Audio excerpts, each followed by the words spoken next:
Hello students, welcome back to DIMT YouTube channel. Knowledge management का आपका lecture है BCA third year के लिए।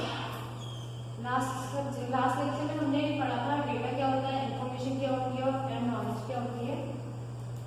आज हम पढ़ेंगे टाइप्स ऑफ नॉलेज। नॉलेज कितने तरह की होती है। In the modern economy the knowledge that it is able to harness is the organization's competitive advantage। किसी जो मॉडर्न इकोनॉमी है उसमें जो नॉलेज जो कोई ऑर्गेनाइजेशन हार्नेस कर सकती है वो एक कंपेटिटिव एडवांटेज का काम करती है। This competitive advantage is realised through the full utilisation of information and data coupled with the harnessing of people skills and ideas as well as their commitments and motivations. ये जो advantage है competitive advantage, इसको information के full utilisation से realise किया जाता है और डेटा से जिसको कपल कर दिया गया हो लोगों के स्किल्स को हार्नेस करने के लिए, आइडियाज के लिए और कमिटमेंट्स और मोटिवेशंस के लिए। In the corporate context knowledge is the product of organisation and systematic reasoning apply to data and information. अगर कॉर्पोरेट के नजरिए से देखा जाए तो नॉलेज क्या है, किसी भी ऑर्गेनाइजेशन की सिस्टमैटिक रीजनिंग का प्रोडक्ट है जो अप्लाई की जाती है डेटा पे और इंफॉर्मेशन पे। It is the outcome of learning that provides the organisations only sustainable competitive advantage. ये लर्निंग का आउटकम है जो प्रोवाइड करता है किसी भी ऑर्गेनाइजेशन को sustainable competitive advantage. As such knowledge is an essential asset that has become more important than labour और कैपिटल इन टुडेज इकोनॉमी। क्योंकि यही वो नॉलेज है जो एक इम्पोर्टेंट एसेट है, किस चीज का, लैंड से भी ज्यादा इम्पोर्टेंट है इकोनॉमी का और लेबर या कैपिटल से भी ज्यादा एसेंशियल है। In general there are 3 types of knowledge. 3 तरह की नॉलेज होती है। First tacit knowledge, second explicit knowledge and third is embedded knowledge. तो there are 3 types of knowledge जिसके बारे में हम अभी स्टडी करेंगे। Number 1 is tacit knowledge. Tacit knowledge is that stored in the brain of a person. Explicit knowledge is that contained in documents or other forms of storage other than the human brain. Explicit knowledge may therefore be stored or embedded in facilities, products, processes, services and systems. Tacit knowledge क्या होती है, जो किसी के brain में होती है, किसी भी पर्सन के, जो जैसे जो चीज आपको ऑलरेडी पता है, जैसे आप आग में हाथ डालोगे तो आपका हाथ जल जाएगा, ये चीज आपको पता है या प्रैक्टिकली अप्लाई नहीं कर रहे, ये किस डॉक्यूमेंट में नहीं लिखा, तो ये है आपकी टैसिट नॉलेज। एक्सप्लिसिट नॉलेज कौन सी है, जो डॉक्यूमेंट्स के अंदर कंटेंट होती है। मतलब जैसे कोई भी, मतलब वो ह्यूमन ब्रेन में नहीं होती। सपोज कि किसी डॉक्यूमेंट में लिखा है, जैसे ये डॉक्यूमेंट है आपकी नोटबुक, इसमें आप पढ़ सकते हो, ठीक है, इसे पढ़ के आपको नॉलेज मिल रही है, इसे पढ़ के जो नॉलेज आपको मिल रही है वो कहलाती है एक्सप्लिसिट नॉलेज। एक्सप्लिसिट नॉलेज को हम स्टोर कर सकते हैं, एम्बेड कर सकते हैं किस चीज में, फैसिलिटीज में, प्रोडक्ट्स में, प्रोसेसेस में और सर्विसेज में और सिस्टम्स में। Both types of knowledge can be produce as a result of interactions और इनोवेशंस। ये दोनों ही नॉलेज क्या है, ये एक इंटरैक्शन और इनोवेशन का रिजल्ट है। They can be the outcome of relationships और अलायंसेस। ये आउटकम हो सकता है रिलेशनशिप का, जैसे आपकी मदर ने आपको बताया कि आग में हाथ नहीं डालना चाहिए या सोते टाइम आपको फ्रूट्स नहीं खाने चाहिए, तो ये आपकी क्या थी, टैसिट नॉलेज जो आपको रिलेशनशिप से मिली आपकी मदर ने। फिर या अलायंस से आपके फ्रेंड ने बताया कि ये वाला फॉर्म भर दो, एग्जाम फॉर्म आ रहा है, डॉक्यूमेंट्स उसे यूनिवर्सिटी की वेबसाइट पे पढ़ के बताया कि आप ये फॉर्म भर देंगे तो आपका एग्जामिनेशन फॉर्म रजिस्ट्रेशन हो जाएगा। तो वो ये अलायंस या रिलेशनशिप का रिजल्ट होती है टैसिट नॉलेज और explicit knowledge. They permeate or the daily functioning of organizations and contribute to the attainment of their objectives। ये दोनों ही नॉलेज क्या करती हैं, ऑर्गेनाइजेशन की डेली फंक्शनिंग में हेल्प करती हैं और ये कंट्रीब्यूट करती हैं ऑब्जेक्टिव्स को अचीव करने के लिए। Both tacit and explicit knowledge enable organisations to respond to novel situations and emerging challenges. ये दोनों ही तरह की जो नॉलेज है किसी भी ऑर्गेनाइजेशन को इनेबल करती है कि वो रिस्पॉन्ड करें सिचुएशंस में और जो चैलेंजेस इमर्ज हो रहे हैं उनमें। एक्सप्लिसिट नॉलेज, एक्सप्लिसिट की नॉलेज क्या होती है, वो कोडिफाइड नॉलेज है जो डॉक्यूमेंट्स में मिलती है और डेटाबेसेस में। Tacit knowledge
other people.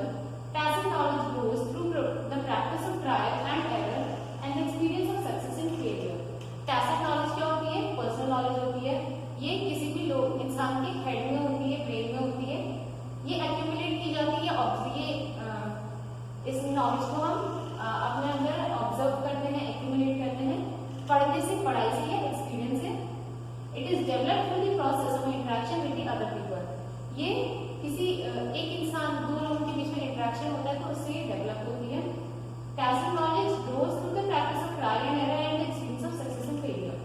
Tacit knowledge grow करती है कैसे? ट्रायल एंड एरर से या सक्सेस और फेलियर से। सपोज आपको जैसे मैंने एग्जांपल दिया था कि आपको पता है कि आग में हाथ डालने से आपका हाथ जल जाता है, तो इसीलिए ये आपकी टैसिट नॉलेज आप नहीं डालोगे, आपने दूसरे के एक्सपीरियंस से सीख ली, लेकिन दूसरे ने ये चीज एक्सपीरियंस की थी, ठीक, तो उसका शायद हाथ जला हुआ, उसने आपको तब बताया कि ऐसा होता है, तो वो टैसिट नॉलेज आपको उसकी थ्रू मिली। लेकिन वो ग्रो कैसे होती है? आपने गलती की तभी तो आप सीखे। तो एक बार आप सक्सेस फेलियर को ट्राई करते हैं, एरर होता है, ठीक, और सक्सेस मिलती है, कभी कभी फेलियर मिलता है, तो उससे हमारी टैसिट नॉलेज ग्रो होती है। This type of knowledge was originally defined by Polan Lee in 1966. It is sometimes referred to as know-how, Brown and Duguid 1998, and refers to intuitive, hard to define knowledge that is largely experience based. ये जो knowledge है, ये originally Polan Lee ने define की थी 1966 में।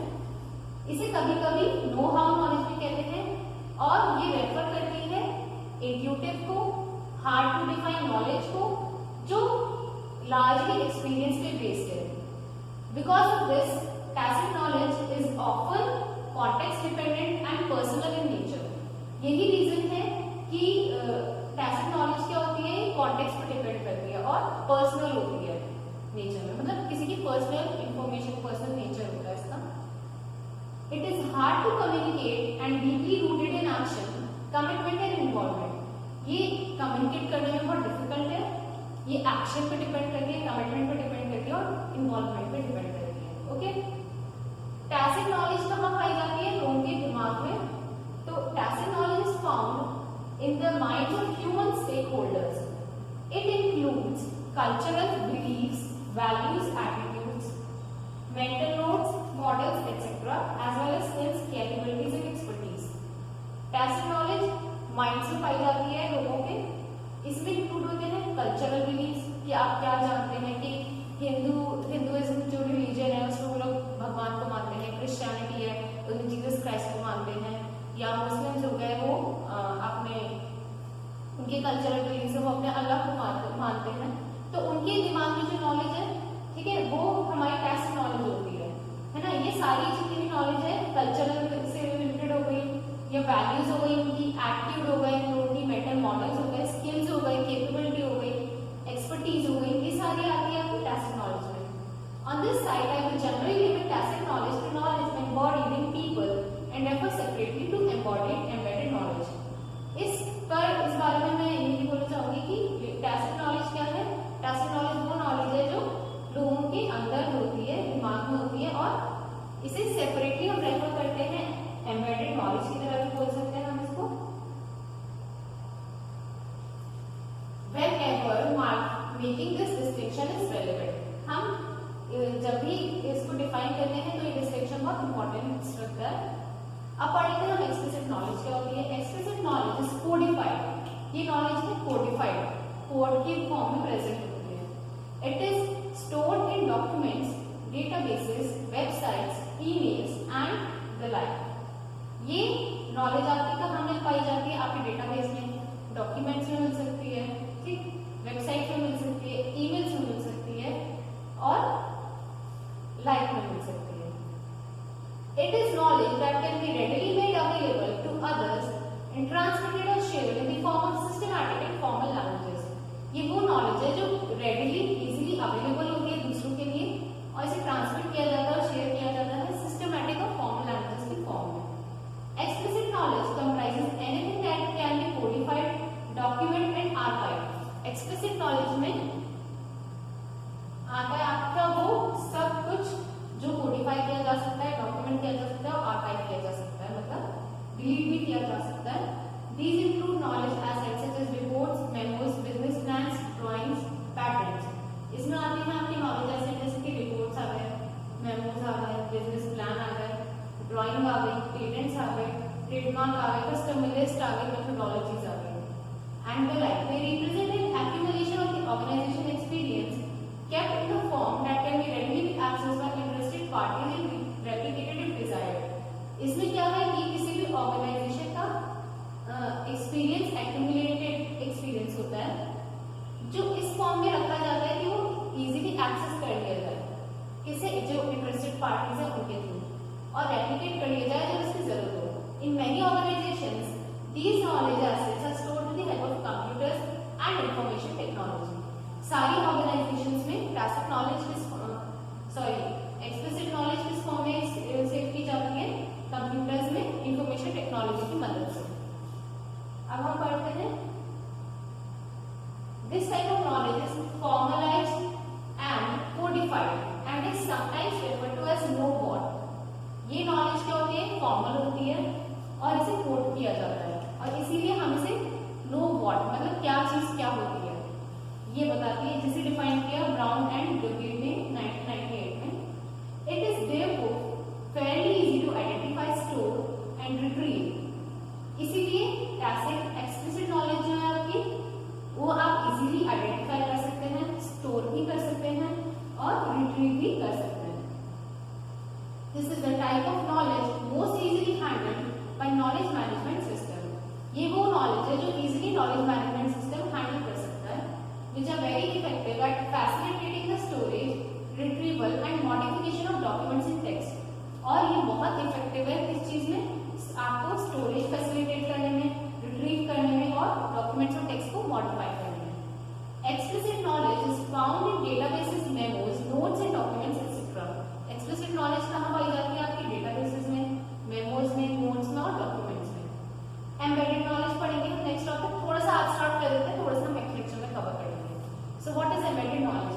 Embedded knowledge refers to the knowledge that is locked in processes, products, culture, routines, artifacts or structures. Embedded knowledge वो knowledge है जो लॉक रहती है किस चीज में? प्रोसेस में, प्रोडक्ट्स में, कल्चर्स में, रूटीन्स में, आर्टिफैक्ट्स में और स्ट्रक्चर्स में. Knowledge is embedded either formally such as through a management initiative to formalize a certain beneficial routine or informally as the organization uses and applies the other two knowledge types. Knowledge को embedded किया जा सकता है या तो formally जैसे कि management initiative के थ्रू, या फॉर्मलाइज किया जा सकता है रूटीन में, बेनिफिशियल रूटीन में, या इनफॉर्मली रखा जा सकता है जिससे ऑर्गेनाइजेशन यूज करती है और अप्लाई करती है बाकी के दो knowledge types. Its role in the context is somewhat limited, but it does have some useful applications. Embedded knowledge का जो रोल है इस कॉन्टेक्स्ट में बहुत लिमिटेड है, पर इसके कुछ एप्लीकेशंस हैं useful. Broadly speaking, it can be used to help map organizational knowledge areas as a tool in reverse engineering of products. देखा जाए तो IT को यूज किया जाता है ऑर्गेनाइजेशनल नॉलेज एरियाज को मैप करने में, एक टूल की तरह रिवर्स इंजीनियरिंग में प्रोडक्ट्स के, या as a supporting mechanism for processes and cultures, thus trying to uncover hidden embedded knowledge.